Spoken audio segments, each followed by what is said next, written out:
और अब बात करेंगे उस डर की जो कोरोना वायरस से संक्रमित हर एक मरीज और उनके परिवार के दिल में है।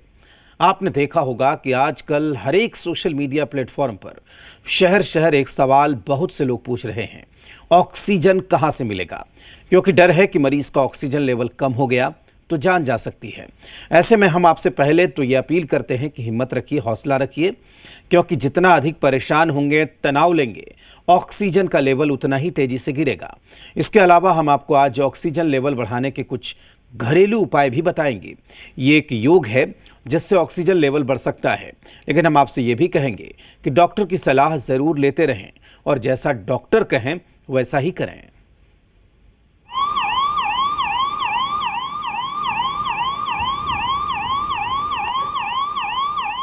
हम लोग का पेशेंट वेंटिलेटर पे है और उन लोग को ऑक्सीजन नहीं मिल रहा है। कोविड पेशेंट भी है, क्या करें हम लोग? हर जगह यही पोजीशन है कि ऑक्सीजन नहीं है, ऑक्सीजन नहीं है हर जगह। सुबह 6 बजे पता चला कि वो सब डेड हो गए। तो हमने गार्ड से पूछा तो बोले रात में सिलेंडर खत्म हो गया। ये दर्द सुना आपने? कोरोना की दूसरी सबसे खतरनाक लहर में कई लोगों को ऑक्सीजन की कमी कैसे खल रही है। Start deep breathing.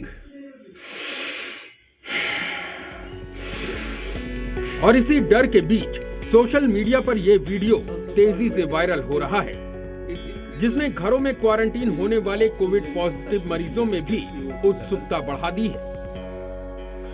See the oxygen saturation level when I was sitting, it was 95 and below 95.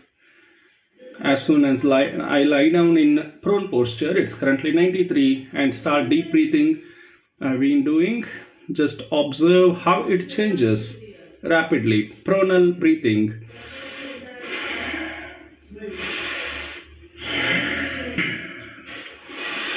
See, it moved from 93, 94 level to 99 in just about 1 minute. Pronal deep breathing. This is the power of pronal breathing. इस exercise को करने के बाद दावा है कि व्यक्ति में ऑक्सीजन का लेवल बढ़ जाता है। अब आपके मन में सवाल उठ रहा होगा कि क्या वाकई ऐसा होता है? क्या आप भी इसी तरह से घर में रहकर अपना ऑक्सीजन लेवल बढ़ा सकते हैं? हमने आपके मन में उठ रहे इन्हीं सवालों का जवाब तलाशने की कोशिश की और सच जानने के लिए देश की जानी मानी योग गुरु आचार्य प्रतिष्ठा के पास पहुंचे। ये हमारे पास है ऑक्सीमीटर, और इस ऑक्सीमीटर को अब हम देवी प्रत्यक्षा को लगा रहे हैं। देखते हैं कि इनका ऑक्सीजन अभी कितना आता है। और ये हमें समझना होगा कि योग के माध्यम से, नियमित योग साधना के माध्यम से हम अपने आप को स्वस्थ रख सकते हैं, इस महामारी के काल से भी बाहर निकाल सकते हैं बहुत सुगमता से, सहजता से। बस आपको आवश्यकता है तो पेशेंस की, आपको आवश्यकता है तो अपने आप को संयमित रखने की, भयभीत ना होने की। ऑक्सीमीटर ने प्रतीक्षा का ऑक्सीजन लेवल कितना बताया, ध्यान से सुनिए। आप देख सकते हैं इस वक्त इनके ऑक्सीजन का लेवल 91 है, विच इज़ वेरी लो। तो अब हम ऑक्सीमीटर को हटा देते हैं। 91 तक इनका लेवल इसमें गया है। हम आपको एक बात साफ कर दें कि स्वस्थ व्यक्ति का ऑक्सीजन लेवल भी 91 तक गिर सकता है। ऐसा कभी कभी तनाव के कारण या ज्यादा दौड़ भाग के कारण भी होता है, इसलिए बहुत अधिक परेशान होने की जरूरत नहीं है। लेकिन सवाल यह है कि प्रतीक्षा का ऑक्सीजन लेवल बढ़ाने के लिए आचार्य प्रतिष्ठा ने आगे उनसे कौन सा योग कराया। अब हम इनको कुछ सुगम से योग की क्रियाएं कराएंगे। आप सब देखिए, प्रत्यक्षा आप हमारे साथ प्रणव उच्चारण कीजिएगा और पेट के बल लेट करके 1-2 एक्सरसाइजेस जिसमें हम चेस्ट का एक्सपेंशन करेंगे। तो इस स्थिति में बैठना, पूरा गहरा सांस भरना, पूरे सीने में सांस भर लेना।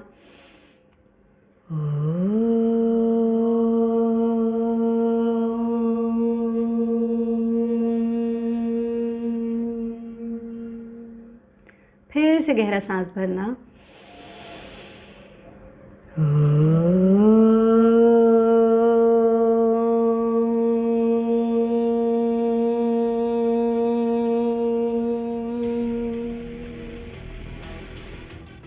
ओम के उच्चारण के बाद शुरू किया गया वो आसन जिसके बारे में दावा किया जा रहा है कि इसको करने से ऑक्सीजन का लेवल बढ़ता है।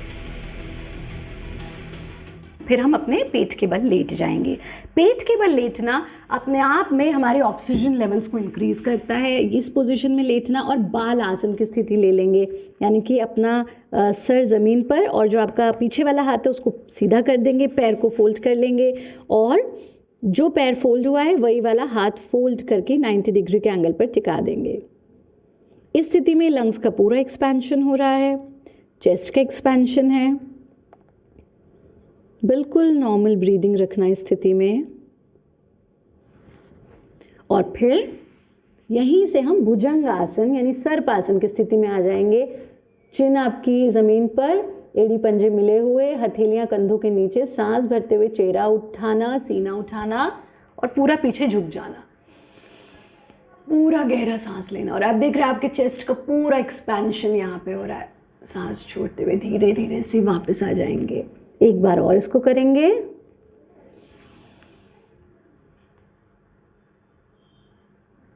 सांस छोड़ते हुए वापस आ जाएंगे। हाथों का तकिया बना करके पूरे शरीर को, पैरों को भी ढीला छोड़ देंगे, पूरे शरीर को ढीला छोड़ देंगे। अपनी श्वास पर, ब्रीदिंग पर पूरा ध्यान टिका देंगे। No stress, no anxiety. जितना हम स्ट्रेस फ्री रहेंगे, जितना एंजाइटी से दूर रहेंगे, जितना हम शांत होते जाएंगे, डीप ब्रेथ लेंगे, उतना हमारे ऑक्सीजन के लेवल्स बढ़ते जाएंगे। ये सुगम सा काम हमने किया। अब हम फिर से एक बार इनका ऑक्सीजन लेवल चेक करेंगे। देखिए इस वक्त इनका ऑक्सीजन लेवल 99 आ गया है। यानी जो चीजें आपने वायरल वीडियो में देखी वो सच निकली। तो आप भी अपने घर में इस तरह का योग करके अपना ऑक्सीजन लेवल बढ़ा सकते हैं। लेकिन आपको हमारी एक सलाह और है, कोविड पॉजिटिव मरीज डॉक्टर से संपर्क में जरूर रहें और उनके बताए हुए इलाज को करते रहें। ब्यूरो रिपोर्ट, जी मीडिया।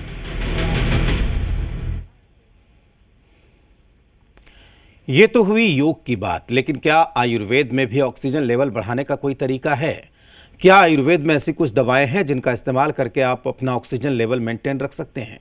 वैसे किचन में रखे कुछ खड़े मसाले भी आपको इसमें मदद कर सकते हैं। ये दावा आयुर्वेद के जानकारों का है और ये चीजें ऐसी हैं जिसके लिए आपको कहीं भटकना नहीं पड़ेगा। ऑक्सीजन लेवल कैसे बढ़ाएं? क्या आयुर्वेद में है इसका इलाज?